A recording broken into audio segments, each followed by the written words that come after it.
RX-0 ユニコーンガンダム3号機フェネクス。ニュータイプという存在を抹消するべく、地球連邦軍とビスト財団によって計画された UC 計画。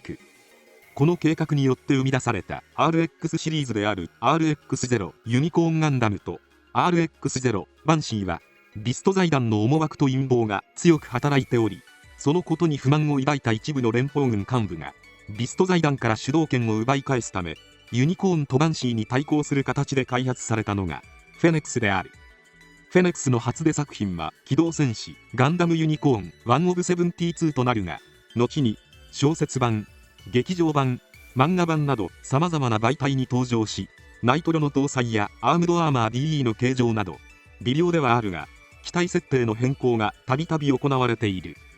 設定が変更されたフェネクスを区別するため、資料によっては劇場版に登場するフェネクスをフェネクスナラティブバージョンと表記する資料も存在しており、今回はその劇場版機動戦士ガンダムナラティブに登場するフェネクスを軸に解説をしていきます。本機は機体の根幹であるムーバブルフレームにサイコフレームを採用するという、いわば全身サイコフレームで組み上げられた機体であるとともに、ユニコーンとバンシーの開発データが反映されており、ニュータイプを駆逐するためのシステム NTD を搭載。まさにユニコーンとバンシーの3番目の兄弟ともいえる存在であり、連邦軍幹部曰く真の RX シリーズとまで言わしめる性能を誇っている。フェネクスのパイロットリタ・ベルナル。一年戦争開戦時、オーストラリア・シドニーへのコロニー落としを予見し、奇跡の子供たちと呼ばれた3人のうちの1人がフェネクスのパイロットリタ・ベルナルである。リタの詳しい素性はほとんど明かされておらず、出身や両親などは不明とされている。一説では宇宙出身とも言われているリタは、前述の通り8歳の時にコロニー落としを予見し、シドニーの住人の避難に成功させてしまう。しかしこれが彼女の過酷な運命の始まりとなる。この奇跡を知った地球連邦軍のニュータイプ研究施設オーガスタ研究所は、ニュータイプの資質を期待し、リタを含めたヨナ・バッシュタ、ミシェル・アベスカを施設内に隔離。これ以降3人は外界とは隔絶された過酷な環境下で様々な実験が繰り返され、強化人間としての処置が施されていくことになる。この3人の中でも本物のニュータイプであると判断されたリタは、ミシェルがロー家に引き取られた直後にヨナとも引き離され、強化人間の外科的処置を受けさせられてしまう。さらにグリプス戦役終結後も、表向きは閉鎖されたニュータイプ研究所で人間とは思えない扱いを受け、その力を連邦軍に利用されるという運命をたどることになる。しかしこの運命は優れたニュータイプ能力を持つリタ自身の選択であり、自分が口述するフェネクスの暴走事故によって機体に取り込まれること、セカンドネオジオングとの戦いに身を投じることを予見していたため、自ら選択した運命でもあった。優れたニュータイプ能力者ゆえ、自らがたどる運命を知ってしまったリタは、その運命に絶望しつつも、この世に存在してはならない兵器セカンドネオジオングを倒すために甘んじて受け入れ、生まれ変わったら鳥になりたいというのが彼女に許された唯一の願いだったのかもしれない。フェネクスの完成と戦歴。前述の通り、シャアの反乱終結後、ニュータイプという存在を抹消するべく、地球連邦軍とビスト財団によって UC 計画が実施されたが、それを良しとしない一部の地球連邦軍参謀は、別ラインによるフルサイコフレーム機の建造に着手。アナハイムエレクトロニクス社に頼らず、純正な地球連邦軍機として完成した金色のモビルスーツはフェネクスと名付けられ、宇宙世紀0095 12月3日、連邦軍の少尉となったリタをパイロットに迎え、バンシーとの機体評価試験が実施されることになる。試験はアイリッシュ級戦艦エシャロットを母艦とする部隊で開始され、当初フェネクスは良好な動きを見せていた。しかし何らかの要因によって突如フェネクスは暴走。母艦であるエシャロットのブリッジを破壊し、リタを乗せたままどこかへと飛翔し行方不明となってしまう。後にこの事件はエシャロット事件と呼ばれ、地球連邦軍内でも極秘事項として隠蔽されることになる。原因不明の暴走によってリタと共に消息を絶っていたフェネクスは、ラプラス事変後再び地球圏内に姿を現すことになる。この時のフェネクスは常にユニコーンモードで行動し、各部の装甲が閉じた状態でありながら、装甲の隙間からサイコフレームの青白い光が漏れ出すほどの力を発揮。暴走事故から約1年半後の宇宙世紀0097の時点で補給も行わず宇宙をさまよっていた結果、推進剤は尽きているはずなのだが、蒸気を逸する機動性を有しており、その速度は光の速さに匹敵するとまで言われ、フェネックスの捕獲に投入された地球連邦軍シェザール隊とルオ商会が投入した RX-9 ナラティブガンダムの包囲網をやすやすと突破するなど圧倒的な性能を見せつけた。この規格外の性能と無限ともいえる活動時間を実現させているのは明言はされていないが、前述のサイコフレームの力によって引き起こされた超常現象であると推測され、人の意志や思いを力に変えるサイコミュ兵器としての力が作用している可能性は高いとされた。その後は学園都市コロニーメーティス内でのゾルタン・アッカネン率いるジオン共和国軍モビルスーツ部隊との戦闘、ヘリウム3備蓄基地ではセカンドネオジオングとの決戦に身を投じ、セカンドネオジオング撃破後はゾルタンの悪意をサイコフィールドで包み込み、自らに課せられた役目を終えたかのように銀河の中心に飛び去っていった。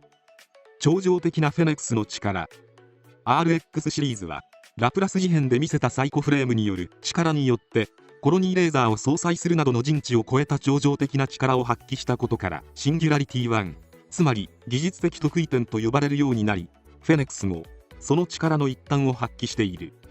その一つがサイコフィールドを発生させ、マニピュレーターから放たれる光の波動を放出し、その波動に触れたモビルスーツなどの対象を分解させるという力である。フェネックスの独自構造と装備。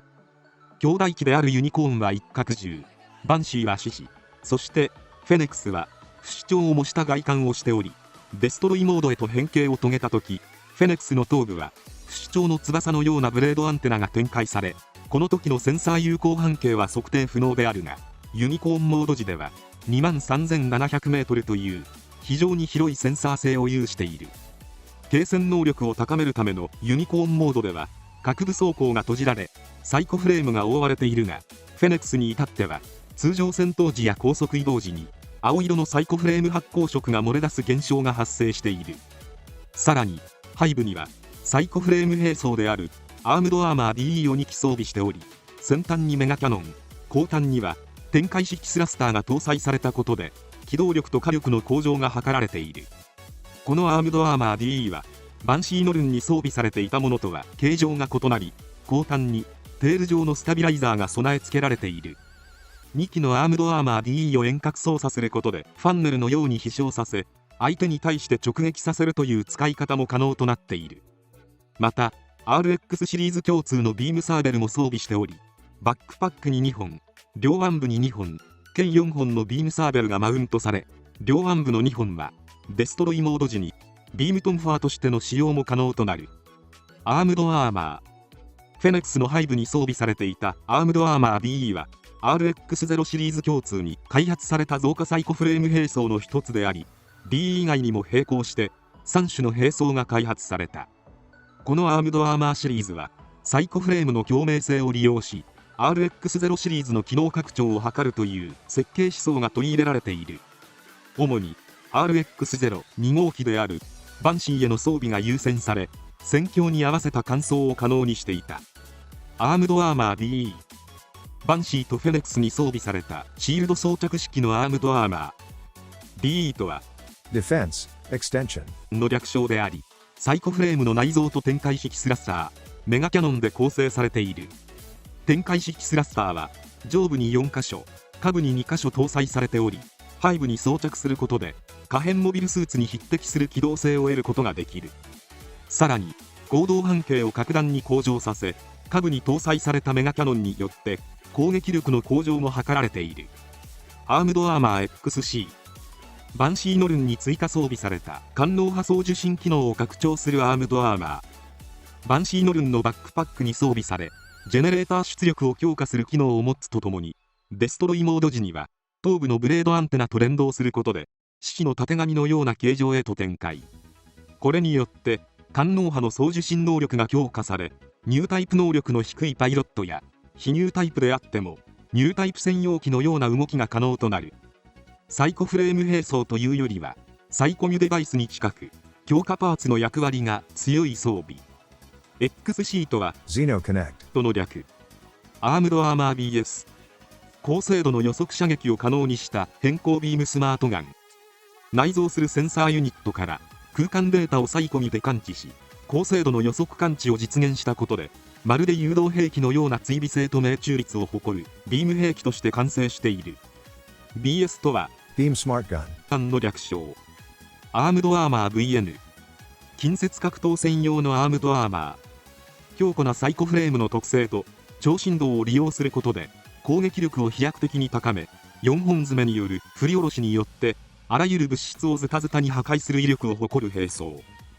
劇中ではデルタプラスを紙くずのように引き裂いてみせた。 VN とは Vibro Nail. の略。この他にもフルアーマーユニコーンガンダム用に用意されたハイパービームジャベリンもアームドアーマーの一種だと言われている。キャピタルアーミーが復元させたフェネクス。この機体はガンダム G のレコンギスタフロームザパストトゥザフューチャーに登場するフェネクスであり、キャピタルアーミーが宇宙世紀時代の遺物であるヘルメスのバラの設計図を元に復元させた機体である。機体のカラーリングは銀色に変更され、サイコフレームの発光色も赤色になっている。マスクことルインリーの登場機として登場し、ヘルメスのバラの設計図通りに復元されたため、フェネックスの NTD 発動やアイフィールドが発生しないなど、機体性能をよく理解せず戦場に投入されており、なぜアイフィールドとやらが発動しないなどとマスクは間抜けな発言をしていた。さらにビームマグナムを放射した際には弾数が6発のみということも把握していなかったため、早々に弾切れを起こし、もう弾切れだと、一体どうなっているのだこの機体はと叫び出すなど、マスクらしい天然ぶりも描かれている。しかしそれでもマスクの怒りに呼応するかのようにデストロイモードへと変形し、アイダスルガンの乗る MSAM033G アルケインを圧倒し、ベルリゼナムの乗る G セルフと互角の戦闘を繰り広げ、最後はビームサーベルの切り合いによって機能停止に追い込まれ決着となった。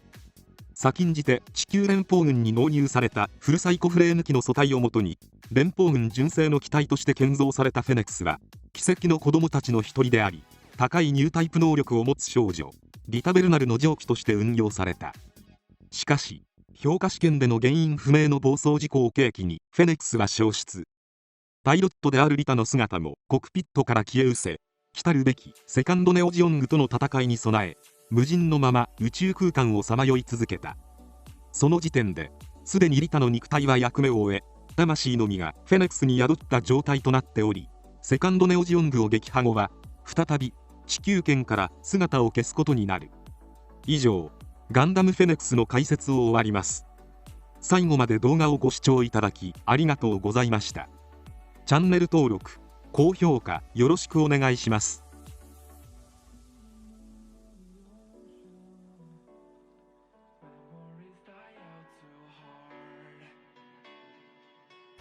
We were traveling the mountains